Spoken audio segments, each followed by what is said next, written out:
Halo semuanya, apa kabar? Semoga semuanya kabar baik ya.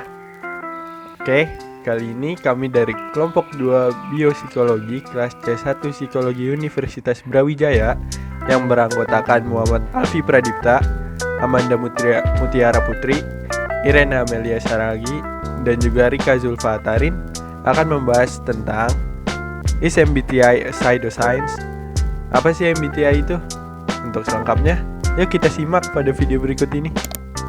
Menurut Barbuto, tahun 1997, MBTI atau Myers-Briggs Type Indicator adalah alat ukur kepribadian yang didasarkan pada teori psikologi dari seorang psikoanalisis bernama Carl Jung.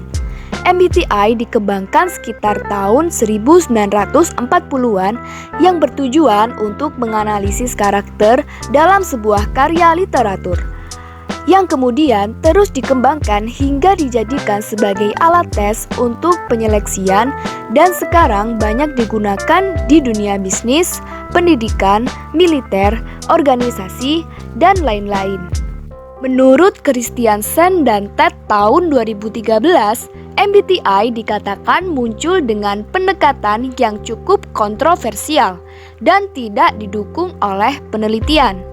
Jung sendiri mengatakan bahwa definisi introvert atau extrovert merupakan kesalahan atau sebuah fiksi. Tetapi hal tersebut masih digunakan dalam tes MBTI. Fakta menariknya nih, pencipta MBTI adalah 2 orang perempuan yang tidak memiliki latar belakang psikologi. 2 orang tersebut bernama Isabel Briggs Myers, seorang novelis, dan ibunya Catherine Cooks Briggs, seorang penulis majalah. For your information, manusia itu kompleks. Manusia tidak bisa hanya ditentukan oleh 4 huruf secara spesifik.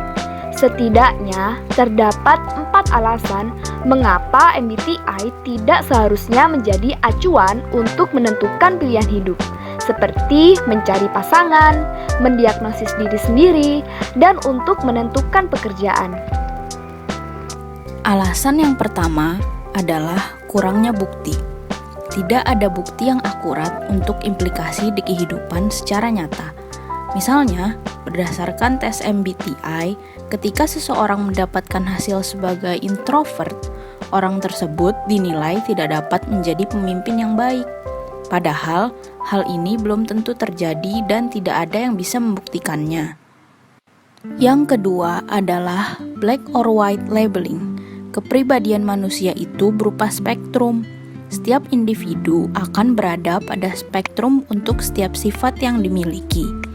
Jadi, seseorang tidak bisa dikatakan memiliki 100% sifat tertentu, karena sejatinya kepribadian itu sangat kompleks.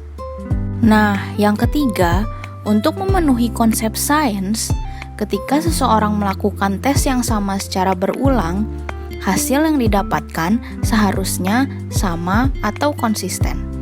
Tetapi, dengan tes MBTI ini, banyak orang mendapatkan hasil yang berbeda ketika mereka melakukan tes untuk yang kedua kalinya, bahkan kesekian kalinya.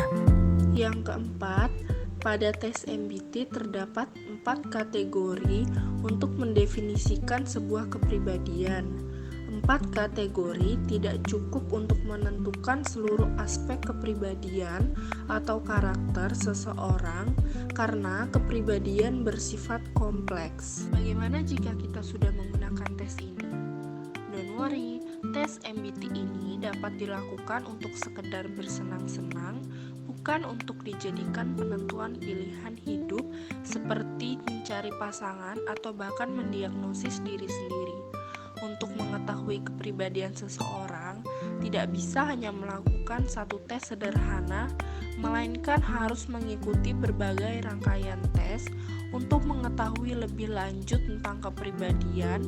Lebih baik dikonsultasikan kepada ahlinya, yaitu psikolog. Nah, itulah penjelasan mengapa tes MBTI dapat dikatakan sebagai pseudoscience.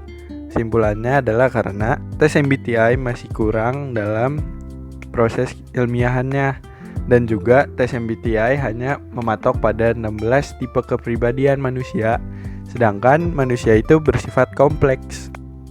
Semoga video penjelasan dari kami ini bermanfaat. Hope you like this video. Thank you for watching. It's 5:50 something and I feel empty inside.